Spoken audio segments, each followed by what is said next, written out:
Hello, everyone. Welcome to today's episode for Legal Update. The topic of today's discussion is: can employers enforce minimum service? Why in news? Recently, the Supreme Court of India, in the case Vijaya Bank and Another versus Prashant B. Narnawar, upheld the validity of an employment bond clause, ruling that such bonds do not violate Section 27 of the Indian Contract Act (ICA). Background of the case: Vijay Bank issued a recruitment notification requiring new officers to sign an indemnity bond of Rs 2 lakhs if they resign before completing 3 years of service. The respondent joined as a senior manager, cost accountant, and signed the bond agreeing to the terms. The respondent resigned before the 3-year period to join IDBI Bank and paid Rs 2 lakhs under protest while challenging the clause in court. Karnataka High Court ruled the bond clause as an unlawful restraint of trade under Section 27 of the Indian Contract Act and quashed it. Vijaya Bank appealed against this order in the Supreme Court. Court observation: the Supreme Court bench, led by Justice P.S. Narasimha and Justice Joy Mallya Bagchi, observed that the minimum service tenure clause is legitimate and not a restraint of trade under Section 27 of the ICA. The clause does not restrict future employment but imposes a financial penalty for premature resignation during the employment period. Public sector undertakings (PSUs) like Vijaya Bank must retain skilled employees to ensure managerial efficiency and reduce the high costs of re-recruitment due to premature resignations. The bond clause is reasonable and not against public policy. The Rs 2 lakh penalty is justified given the employee's seniority and salary. Section 27 of the Indian Contract Act 1872. Section 27 of the Indian Contract 1872 prohibits agreements in restraint of trade, that is, those that restrict an individual's right to carry out trade, business, or profession. The fundamental principle embodied in this section is that freedom to trade and conduct business is essential to public welfare, and contractual clauses restricting such freedom are prima facie void. The court clarified that Section 27 applies to post-employment restrictive covenants like non-complete clauses, but exclusivity or minimum service period clauses during employment are not covered under this section. Case laws: Niranjan Shankar Golikari versus Century Spinning and Manufacturing Co. 1967. The Supreme Court distinguished between restrictive covenants operative during employment and those post-termination. Negative covenants that restrict an employee from working elsewhere during the period of employment are not restraint of trade under Section 27 of the ICA. Such covenants are valid unless they are unconscionable, excessively harsh, or one-sided. Superintendents Company Private Limited versus Krishan Murgai, 1981. The court reaffirmed that agreements restricting employees from working elsewhere during the tenure of their contracts are not void as restraint of trade under Section 27 of the ICA.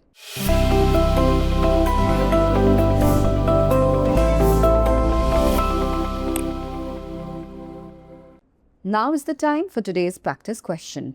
What does the Supreme Court say about exclusivity clauses requiring a minimum service period under an employment contract? A. They are void under Section 27 ICA. B. They are valid and not restraints of trade. C. They restrict future employment. D. They're always unconscionable.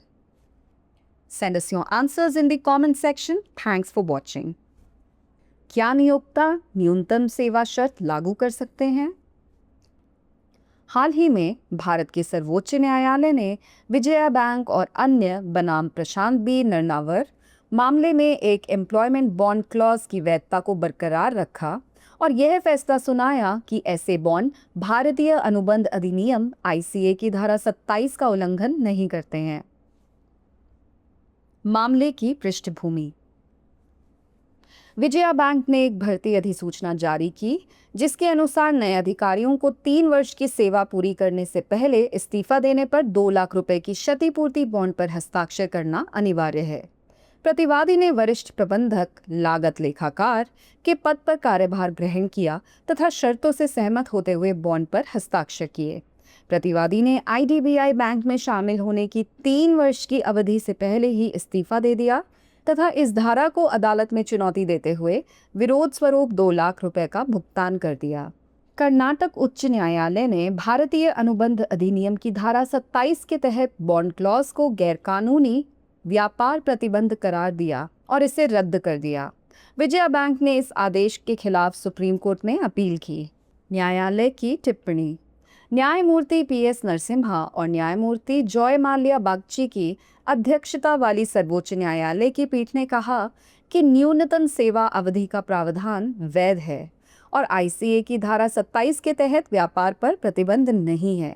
यह धारा भविष्य में रोजगार पर प्रतिबंध नहीं लगाती, लेकिन रोजगार अवधि के दौरान समय से पहले त्यागपत्र देने पर वित्तीय जुर्माना लगाती है। विजया बैंक जैसे सार्वजनिक क्षेत्र के उपक्रमों पीएसयूज को प्रबंधकीय दक्षता सुनिश्चित करने और समय से पहले इस्तीफे के कारण पुनः भर्ती की उच्च लागत को कम करने के लिए कुशल कर्मचारियों को बनाए रखना चाहिए।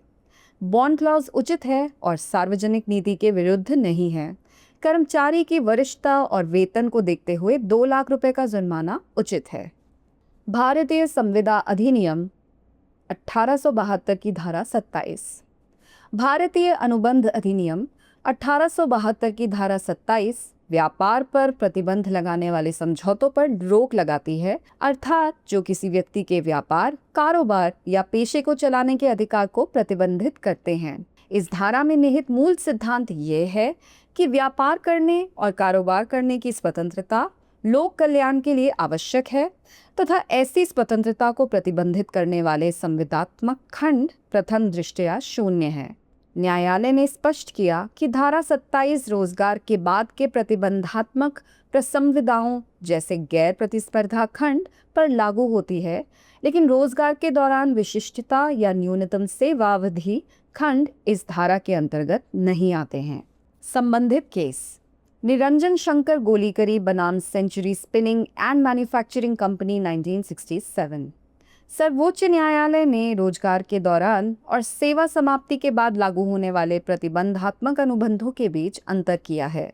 नकारात्मक अनुबंध जो किसी कर्मचारी को रोजगार की अवधि के दौरान कहीं और काम करने से रोकते हैं, वे आईसीए की धारा 27 के तहत व्यापार पर प्रतिबंध नहीं है।